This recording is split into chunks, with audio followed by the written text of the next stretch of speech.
morning everyone. I am Mrs. Prisha Singh and today I am going to explain the chapter Unitary and Federal State, class 12, Political Science. Now, on the basis of the classification or distribution of powers, the state can be divided into two. That is your unitary and your federal state. So now let's start with what is a unitary state. Now if I explain in simple terms, unitary means a single unit, alright.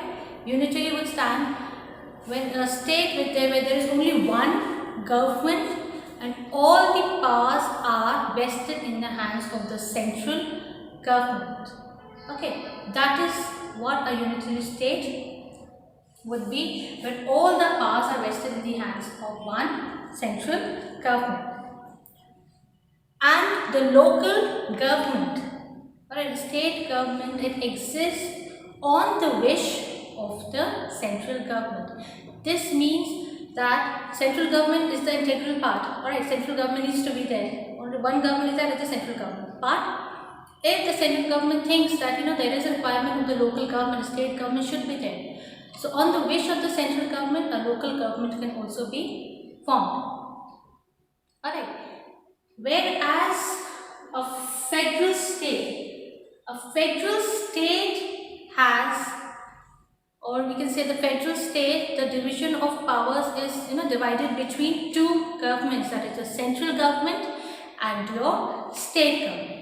So let us first see about the features of your unitary state. What are the features of a unitary state? So let us first see the features of a unitary state. Now before that, let me just give you a few examples of the countries which have a unitary form of government. The best and the first example would be United Kingdom. In United Kingdoms we see that there's a unitary form of government. Then we have Egypt, we have Japan, we have Italy, China, Afghanistan. All these places have a unitary form of government where there is only one government, that is the central government. Now let us come to the features or the salient features of a unitary state.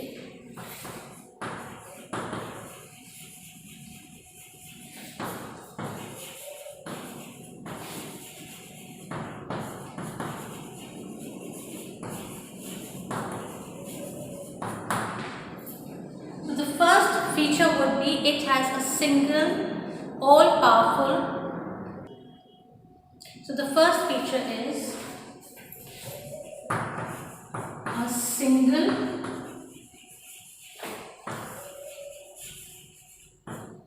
central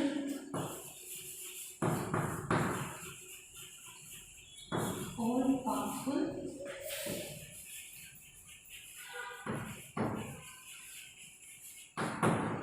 government. Alright, so this means that all the powers are in the hands of the central government. Alright, the law-making decision, the execution, everything is in the hands of the central government. Alright, even so, the local government also derives its power. Alright, derives its power, its authority from the central government.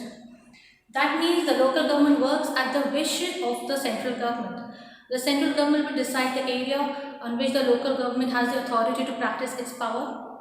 But one thing is there, that whatever powers are being vested in the hands of the local government, alright, it has, it works as an autonomous body in that. That means there will be no interference of the central government. The state, the powers that have been allotted to the state government can make laws based on that powers, but it has to stay limited. It cannot cross its limit. Whatever powers or authority has been assigned to the local government, according to that, they have to function staying under those limits. Right. Next is your local government exists at the will of the central government. Local government exists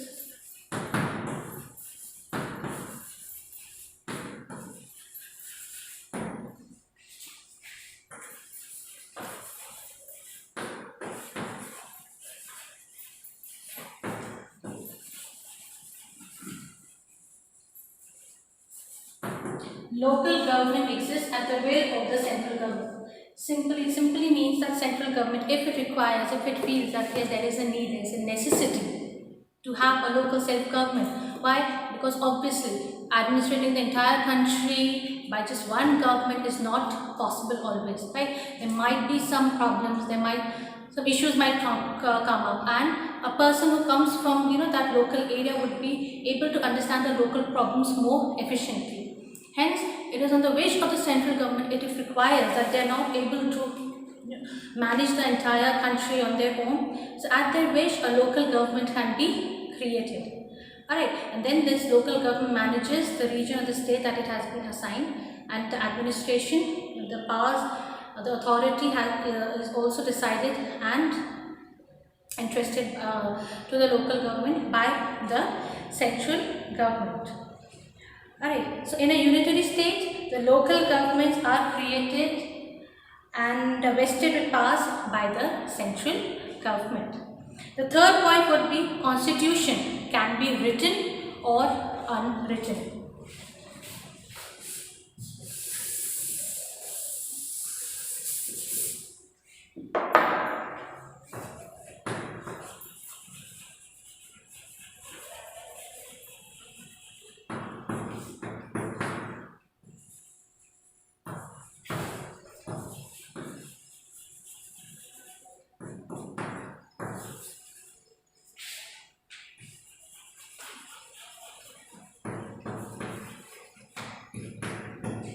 So the third point, or the third feature of unitary state would be the constitution.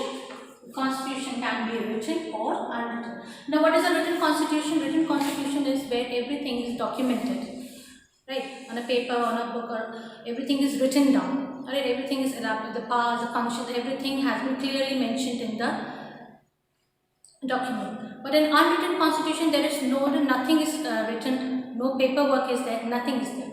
Alright, so that is an unwritten constitution, like the constitution of Britain, UK. Alright, they have an unwritten constitution, and they basically work on based on conventions, traditions, etc. These laws are made, and the UK has an unwritten constitution. So now, because there is central government, and all the powers are in the hands of the central government, so a written constitution is not required. Why? Because then no powers or distribution of powers is not required, nothing needs to be specified. Everything is in the hands of the central government. Hence, an unwritten constitution will also work. But if they feel they want to have a written constitution, they can also have a written constitution. But usually, where there is only one government, an unwritten constitution exists. Next is the flexibility of the constitution and administration. The fourth point would be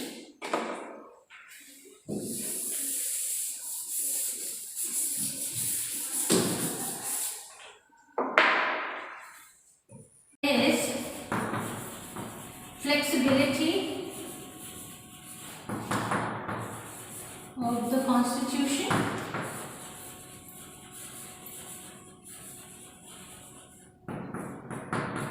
and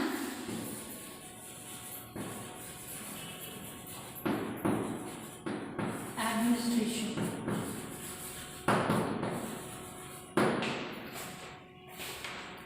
Now, flexibility of the central government. Why do we say the constitution is flexible? Why? Because amendments in the constitution can be made very easily. Now, in a unitary form of government, as I told you, all the powers are in the hands of the central government, right? It has complete authority. It has authority to make laws. It has authority to amend laws, right? Plus, it's an unwritten constitution, and amendments are pretty easy in a unwritten constitution, right? Hence, it is very flexible because the laws can be amended or changed as and when the need arises. It also helps in keeping pace with the fast changing environment. Now, these were the four, we can say, the main features of a unitary state. Now, we have seen that in unitary state, there are several merits, but along with that, there are many demerits as well. Now, let us see what are the merits of a unitary government. The first one is strong government. It is because there is only one government, there is only central government. The government is stable, alright, and the decision making power is also strong. So all these things makes the government strong, stable and powerful. Second is your single administration. It ensures single uniform administration for the whole of the state. Alright, there is single administration, the authorities in the central government, whatever decision the central government will take, that will be applicable for the entire country. Hence, your administration would be effective. Third, simple and less expensive system, as there is only one central government, right? So system, the money that is used or the expenses will only be achieved or will be there just for the central government. They don't have to manage other governments as well. Alright, so the system deserves a special praise for its simplicity and less expensiveness. Third, flexibility in the administration. Now, the administration of a unitary state is flexible and can easily adapt to the changing social and cultural environment around us. Now, because flexible as it means, the laws can be easily amended, right? The constitution can be easily amended, as only central government has the authority to change or amend the laws. Hence, it is flexible. Third, and I should say it's one of the main points, this type of government is suitable for small states where the territory is not that large, the population is not that vast, right? The administration can be done effectively, the central government can take care of the entire country. Alright, only in those places, that is the small states, such kind of a government is suitable. That is a unitary government. That's why we have a unitary form of government in your countries like UK, Japan, where the states, the population is not that vast, neither the territory is that vast. Then, sixth point, they are themselves responsible for their own work. Whatever decision they take, whatever work they do, they are accountable for that. So obviously, whatever laws they made, whatever policies they made, and the way they take care of the administration for every single thing, the central government is responsible. And the seventh and the last merit can be taken as that it can be very useful in meeting during your emergencies. Now, as I told you, central government has the entire authority. Now, during the time of urgency or emergency, right, the central government, because it has authority, it can quickly take up decisions pretty quickly. And at that particular need, because the central government has authority, it can take decisions quickly, right? So it can help in the time of emergency to take decisions, etc. Hence, central government. Hence central government has, because it has all the authority, does not have to discuss with the local government, etc. And it can take decisions quickly and efficiently on its own during the time of emergency. Now, these were all about the merits. But along with the merits, there are some demerits as well. Now, the first demerit of a unitary state is that, number one, the central government will be or is very powerful. Now, what does that mean? I just told you about the merits, right? That having a central government or one government, and that one government, that is central government, has all the powers and authority. So that is a good thing. But there is again a negative side to it, and the demerit is that the central government can act as a dictator over the local government. It can act as a despot because it has unmeasured powers. It has a lot of powers. At any time they can act as a despot or behave as a dictator over the central over the local areas, right? Second, danger of inefficiency. Now all the burden of the country or the state lies on the central government, right? So we can, in other words, we can say that the central government is overburdened because it has to take care of the entire country as a whole, right? It has to see but the needs fulfill to take care of the needs of the people, to maintain law and order, everything. All the burden falls on the shoulders of the central government. So at a time it might happen the central government might become inefficient, it might not be able to execute its duties properly. Now the third demerit is the central government ignores the local needs of the people. Now the central government is already, as I told you, is overburdened with so many other responsibilities. Now there are some national urgency issues that are at hand and the central government needs to take care of.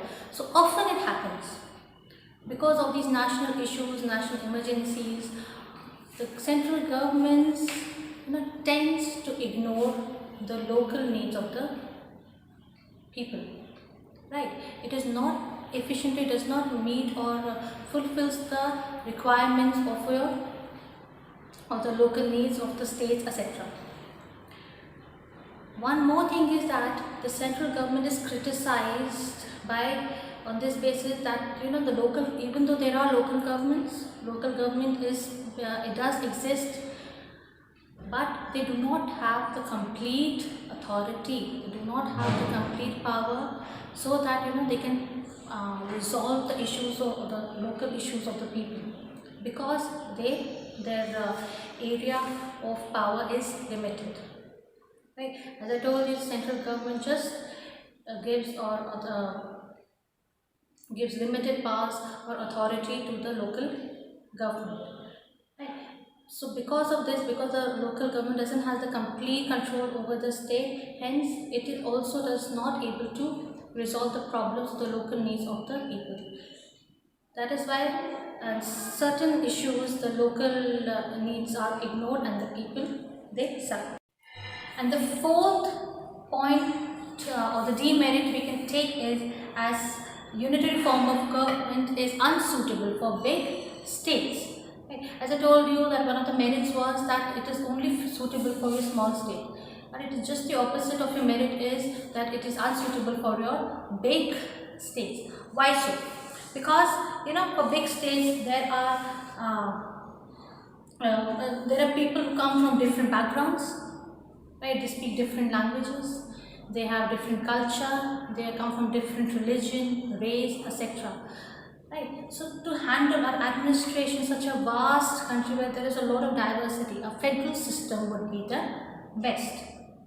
Alright, hence this is the one of the demerits. The fourth demerit is you're unsuitable for big states. The other demerits will consist of it is more dependent on the bureaucracy. Most of the work is done by the bureaucrats. Sixth point, we can take it as there is less chance of popular participation in the working of the government. And the last one, we can say it as less of local government autonomy and initiative. That means the local government initiative for the work at the grassroots level is not that much. The powers are in mostly in the hands of the central government. So alright, so this is a little goes against the democracy. So these are some of the demerits of your unitary form of government. Now, the next topic I'm going to take up is I'm going to explain a little about your federal states. Till now, I have told you about the meaning of unitary state, what a unitary state is and its features, right? Its merit and demerit.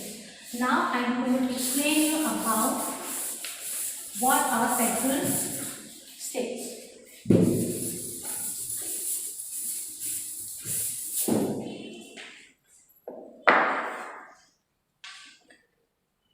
Now, in a federal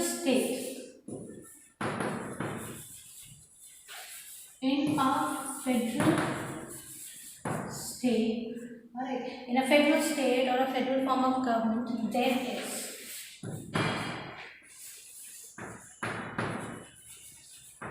division of powers. There is division of power. Division of powers between whom? Between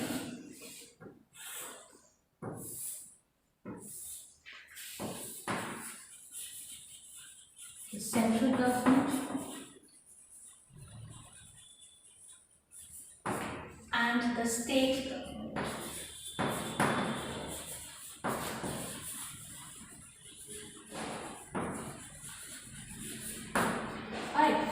these are the key feature. I can say, you can say that in the federal state, whenever the federal state comes, alright, federal states, there is always a division of powers. Division of powers between whom? Between the central government and the state government. Alright. Now I told you in unitary form we just saw there is no division of power. There is only one government, and that government has all the powers. Whereas in federal government, the powers are distributed between the central government and the state government. Now, so what are some of the examples of federal places, countries which have the federal form of government would be: number one, USA. Then we have India, we have Switzerland, we have Australia. These are some of the examples of countries which have a federal form of government. Now let's come up to the features of a federal state. Now what would be the features of a federal state? Number one, there is division of powers. The division of powers between your central government and the state government. Alright, the central government is the government which takes care of the administration of the entire of the whole country, whereas the state government focuses on the problem, or focuses on the administration of the state, right? So their work is divided. When it comes to take care of the entire country as a whole, the central government is in charge, and the latter, that is the state government, is in charge of taking care of the administration of the state government.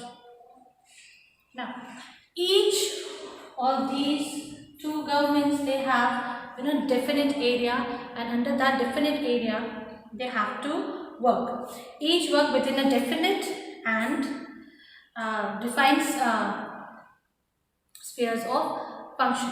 Second feature, they the federal states, they have a written constitution. Now why is there a need to have a written constitution in a federal state? The answer is very simple. Because in a federal state, there are division of powers. The powers are divided between the two governments, and these needs to be penned down or noted down clearly in a book, or it needs to be written down in a document, so that each government is clear on the functions or the part they have to play in the administration of the country. Hence, the written constitution is a must, as it explains each and every political action or about the subjects on which the federal government has to make laws, and on the subjects the state government has to make laws. The third point is your rigid constitution. Right? The constitution is rigid, as it means the amendments cannot be done in the constitution easily. Now, why do you think this rigid constitution is a must? Right, written and rigid constitution is a must in a federal form of government. In a federal form of government, this rigid and written constitution is a must, so as to prevent from any of the government turning into despotic or turning into dictator. Basically, central government. Right, central government has more authority, it has more power, right, to stop them from making or taking any decision on their own. Right. So the rigid constitution, it provides that in the constitution there is certain points, laws in which your amendment needs to be done by the participation of both the central government and the state government. And for amending also, a certain special procedure is given, and according to that only your amendment can be done. Fourth is your dual citizenship. Now, in a federation, each individual gets dual citizenship. One is, he is a citizen of the entire country, and one, he is the citizen of the state or the province he lives in. Right. For example, in the United States of America, each individual enjoys both the types of citizenship. Right. In the United States, a person is a citizen of the state as well as of the entire country. And then similar practice is there in Switzerland. The people living in Switzerland also have your dual citizenship. In India, we have single citizenship, but in countries like USA and Switzerland, the person enjoys dual citizenship. He is a citizen of the state and of the country as well. Then your next, the sixth point would be a bicameral legislature. Now, bicameral means bi meaning two. So, in a federation, the legislature, the federal government is made of two houses. Is made up of two houses. In one, the one house, or the one house is the House of the Representatives, which represents the people, the citizens of the country, and the other house is the one which represents the states. Alright, so these are the two your houses in the legislature. Now in USA, right, if I give you the example of USA, there are two houses. One is the House of Representatives and the other one is your Senate House. Alright, the House of Representatives is the house which represents the citizens of that country, whereas the Senate is the house in which the representatives of the states sit. Same way in India we have two houses, that is the Lok Sabha and the Rajya Sabha. Lok Sabha is the house of the people, also known as a lower house. In there are representatives of the people, the citizens of that country, and Rajya Sabha, you have representatives of the state. So this is what your bicameral legislature means. Alright. So children, these were some of the features of a federal state. Some of them, apart from these, there are many other features like your supremacy of the federal constitution, dual administration, right, impartial supreme judiciary, and equality of all federating states. These are some of the remaining features of a federal state. Now, today let us we stop here, and today let us just recap what all did we learn in today's lecture.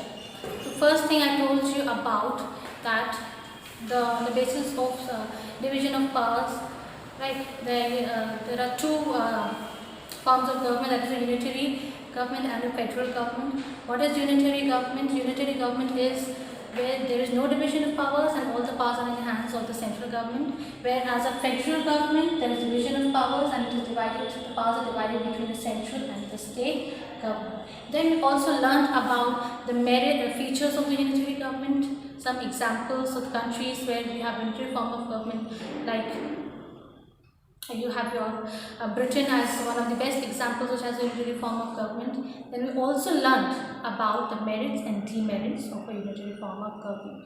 Same way we learned about some of the examples like India, USA are some of the examples of a federal state, and also we learned about some of the features of a federal state.